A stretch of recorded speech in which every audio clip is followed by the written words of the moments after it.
When you've rode a motorcycle all your life, it was weird to think about stepping off, and people are like, oh, you're dumb or whatever. But I think 32 years, a pretty good run there. What are the odds getting hit again right away? Now we're back at the SiriusXM studios the next day with Dean Delray. How you doing, man? Good, man. What's happening, bud? You live your life and you had a bad motorcycle accident recently, but you decided that you're going to continue to live it, but you fear things like disease, like a cancer. Like, wouldn't that suck if something like that came along? So, I mean, is that part of the reason why you maybe understand these daredevils then? What I'm saying is, like, I ride a motorcycle for 32 years. I don't ride it like a daredevil. Okay. I ride it to get around, to do spots, and the traffic in LA is insane, and I love riding. When you've rode a motorcycle all your life, it was weird to think about stepping off, and people are like, oh, you're dumb or whatever. But I think 32 years, a pretty good run there. What are the odds getting hit again right away? When you're 80. Yeah. I mean, God, if I got hit when I was 80, I'd be cool with it. Just turned to dust. Yeah. So describe that motorcycle accident, though. What actually happened? I was going to Mark Maron's house for a barbecue, or no, not a barbecue. We're going to go have lunch on Labor Day. Hey, you don't got a name drop on the show. Yeah. No, the reason I dropped his name because it's funny part of the story. Because if you know what kind of personality he is, called him and said, I'm not going to be making it. I just got ran over. Like, where are you? I was going out there. It was Labor Day, and the freeways are pretty empty, which is unusual for LA. It was 1 in the afternoon, and I was just riding down the 110 freeway right by Dodger Stadium, and all of a sudden I heard woo, woo, and as soon as I thought to myself, what is that? I looked in my mirror. An Escalade plowed me over doing 70. It wasn't Caitlyn Jenner driving it, was it? Yeah, Okay. you know, right? Yeah. I wish, because then she would have missed. What happened was someone, and the cops told me later, because I didn't know what happened. It was a carjacking. And people don't carjack necessarily in LA with guns anymore. What they do is they hang out at like 7-Elevens and gas stations, and it's hot in LA all the time. And people just pull up and leave their ride running with the AC and go in and get cigarettes or a drink. And then these people just hop in their rides and boogie. And that's what this woman did, and plowed me over. I mean, there was not like anyone was chasing her. She thought someone was. Apparently, there were some witnesses. And when she got out, she was kind of like some meth head moves of like, someone's after me. Oh, well, the paranoia kicked in at that totally.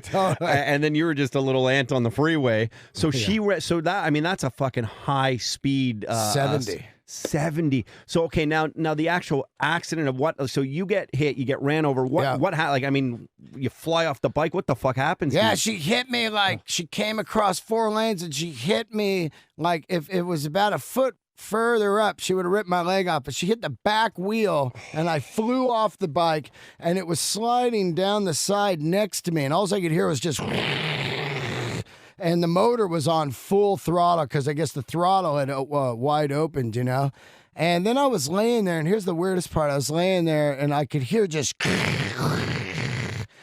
when she hit me, her front tire fell off and she spun backwards and took all kinds of cars out on the freeway. And I was laying there, and this guy ran up, and he said, oh, man, are you all right? And I looked up, and it was my best friend, this comedian, Kevin Christie. And my first thought was like, oh, you see your friends when you're dead. That's cool. Oh. You know what I mean? He just happened to be going down the highway at the same time. I mean, the odds of that are a gazillion to 1. Well, I got up, adrenaline, of course, and I was like, oh, man, what the hell happened? And I didn't feel that bad, but then about maybe 5 minutes later, it kicked in. Like my whole right side was completely peeled away, the skin, and then I had cracked ribs and a dislocated shoulder and smashed ankle. And it was funny because I went to the hospital. I had no health care, which is the shitty thing of America, like we talked about. And they're scraping the gravel out of my wounds. And this lady comes in with the computer on like a giant cart, and she's all, how you feeling? Can I get your credit card? Oh, my God. While I'm in there. And I said, what? What do you mean? She said, yeah, let me get your credit card. I just want to swipe. I was like, get out of here, And then she came back in again. in. And I was blown away. I just, money first, then we'll save you. Yeah. Were you surprised, Dean Delray, that you actually, as bad as those injuries were, that they weren't worse? Was that a thought that kept going through your head? Oh, yeah, man. I can't believe I'm actually alive. I mean, it was weird because if you've rode 32 years and you've never went down, the first thing in your mind is like, wow, this is the concrete. You know what I kept thinking? Like, as bad as I was hurting, it was funny. I told people this, like, I couldn't really move in my bed. I had this, like, I got a bed frame that's like metal bars, and I had to kind of roll out of bed. Like an old person. Yeah, like I really couldn't move. But all I kept thinking about was that guy on 127 hours that cut his own arm off. And I was like, this is nothing. That's what kept me going. Like, that guy was out in the middle of nowhere, trapped. When you watch that movie, that's survival, man. To me, I had a warm house. I had friends bringing food over, the internet, surf the net. They gave me some strong Vicodin, heavy duty. And the first night, the next day, I took him and I go, man, I feel pretty good. I went to the store and did a spot. Oh, come on. Yeah, like, because I was delusional on these pain kills. You did a show on. Yeah. Did you show the injury? I showed it and the whole audience went, oh, I mean, they almost vomited. There's a zombie on stage.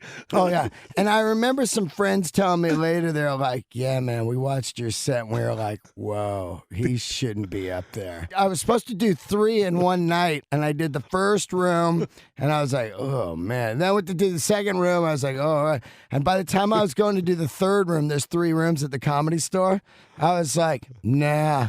And I was supposed to go on the road that weekend with Ian Edwards to Sacramento Punchline, and I walked out of the club and I just said, oh, I'm done. And I was done for like 28 days. Do you mind putting a price tag to it? Like, how much would that have cost you to heal? Oh, you mean like just the hospital bill? Yeah, man, that's like $100,000. Like, the bike was gone. That's $25,000 immediately. Then loss of work and everything. Like 7,000 or something, and then I didn't even get to stay at the hospital because I had no money, but I really should have stayed there for like a week, like had proper care and stuff. So all the great creative juices come out here. There's so much energy. There's a lot of fun people. That part of it, is that still kind of, are you always living your dream, as they say? Oh, yeah, man. I mean, dude, I started comedy at 44 years old. I'm 50 now. Fucking love that about you, man. And here I am on SiriusXM Radio. If you're trying to mine for gold and you're not in the riverbed, you're not going to find gold. And gold doesn't mean monetary thing. It means whatever your dream was. A lot of people just gave it up. I've been on stage 32 years. I played music for 25 and now doing comedy. And I can't imagine not doing art. You know what I mean? So this is at any point in a day in LA, something can happen for you. It's crazy. Like, you'll just be somewhere and a guy will be like, I saw you on stage like a year ago. I got a movie. It's perfect for you, Have you done any movie stuff? I've done a lot of movies. I did a movie with Ice Cube called The Long Shots. Wow. Football movie. I did a Tarantino movie. Tarantino presents Hell Ride. Okay. That was Michael Madsen and Dennis Hopper. Wow. Yeah, man, that was great. And I did a movie called Noise Matters. Came out last year about a rock band. But how many times will you go on audition, like on an audition? Well, I don't have an agent or anything, so I'm like I'm kind of screwed in that way. Where when you're 50, people don't see outside the box. You know what I mean? They're like, we need those young guys that are 22, look good, throw them in this movie or whatever. You need a guy that gets it. So once in a while, when you're doing a show at like the store or whatever, and there's a producer or director there, they go, this guy's perfect for such and such, and that's how I get my work. You were telling us last night on Red Band's podcast that you have an idea for a show. Yeah. And is a lot of it, and share with us the idea in a sec, but is a lot of it too, making it happen for yourself, just and being your biggest supporter, which is okay? Yeah, I think that's why I got a podcast, Let There Be Talk. It's on iTunes. That's why I don't complain ever. First of all, I'm doing comedy at the #1 club in America right now, the Comedy Store. I've already made it in my eyes. These days, you really can be self-made, man. You can't wait because there's everybody else is doing stuff, making YouTube videos, shooting sketches, doing their own films. There's cameras now. You can just make your own stuff, whatever, that cameras that cost like $500, podcasting, everything, it's, you can put on your own shows. If people are complaining, they're not working hard enough, because if you just keep working, man, stuff will happen. I mean, I go on 7 nights a week. I podcast every day of my life. I put them out twice a week. I hustle the guests. I get big rock stars on my show. I don't have any people calling them up, man. It's like I meet a guy at like 7-Eleven. I'm like, dude, I'm a huge fan. Please do the show. And they're like, what? And then they see who's on the show and they come do it. I remember when I first moved here, friends would visit me from the Bay Area, and we'd be in a restaurant and they'd be like, oh, God, that's what. And I go, yeah, man, just leave them alone, And they just can't control themselves. Next thing you know, they're popping out of their skin over there at their table. Can I get a photo? It's like, oh. So you see them all over, it's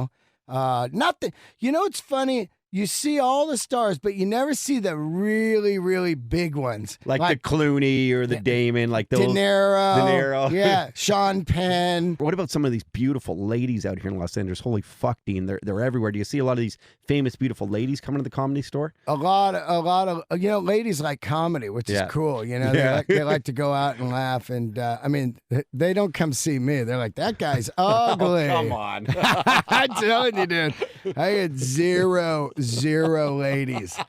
Zero. Which is good, I think, because it keeps me focused. Do you go on the apps and everyone? I'm out here. I don't. You don't? I don't use any of that. You man. don't, eh? Okay, you avoid it. I love being, I actually love being alone. Yeah. You know what I mean? It's just, I don't know.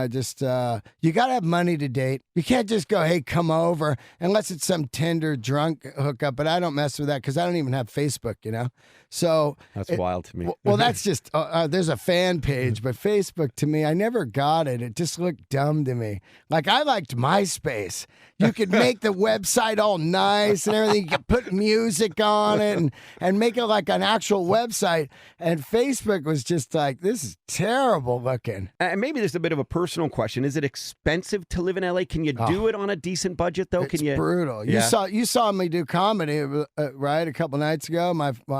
I'm doing a whole bit right now. I lived in the same. This is the worst part about the motorcycle crash. I was laid up and I lived in the same place for 11 years. And then my landlady came over and said, I need you to move. My daughter has to move in the place. She's having a baby. So not only am I ran over, but I'm losing my place of 11 years that was under rent control. And I had no idea what rents were at the now because it's not something I looked at. I lived in the same place 11 years. And when I started looking, it's brutal now. Obviously, you budget very well. No. I mean, I'm a comedian. Yeah. So every day I'm like, I don't have a gig in 3 weeks. What am I going to do? Like, I just bought a car, right? I bought a Subaru WRX because I got ran over and I was kind of freaking out. Like, I'm not going to ride anymore. Okay. That's what I was telling you. I was thinking that. And I was like, okay, the payment's not that bad, and I'll just, I'll just have the car and nothing else. And after 3 months now, I just sold it. Getting back on the bike, one thing I've learned from you and becoming buddies with you, man, is that you seem to have a ton of fucking heart. Yeah. And is that part? You must have a bunch of your friends even going, "Are you sure, Dean? You want to get back on that bike again?" Yeah. But you did it for the reasons. You're back on it because... Like I said, man, it's like I'm 50, and I had a lot of friends that have died, and they were like 55 and 60, cancer. And I was like, what if I didn't ride and made it like 3 more years, and then they said, oh, you got cancer. And I'd just be like, God, man, that's just... I just got to ride. You just got to live your life, and what happens, But I don't want to try to be all safe and inside this little box and then have some health thing happen. You know? Yeah, it would be a shame. And I've rode all my life. It's just like what you do. Do you drive in the middle of the lanes? Yeah. Everyone? That's crazy because it's legal here. That's That's crazy. It's crazy. I almost opened my door the other day. Oh, it's so crazy, man. You know, it's funny when I first started riding, like, I don't know, 32 years ago or whatever. I remember I was going on this first ride with my buddies up north called the Redwood Run. And it's this big biker run. And they just got on the highway and started splitting lanes. And I was like, fuck that. I'm never doing that. And then like 6 months later, you're just, yeah. It's like a video game, I would imagine. Yeah. But you've overcome all those fears. You really, Dean, people got to go and check out if they don't know you, some of our fans. Let There Be Talk, right? Let There Be Talk on iTunes, SoundCloud. Go get it, download it, the Dean Delray podcast, and make sure you learn more about this guy. He's a music nut, played it forever. He toured with a ton of different bands. The Todd Shapiro Show on Canada Laughs, SiriusXM Canada 168. Hey, what's up? I'm Roddy. Subscribe to our channel. You're going to love it. For the rest of this episode, you got to check out our podcast online on the website. Go check it out. You won't be disappointed.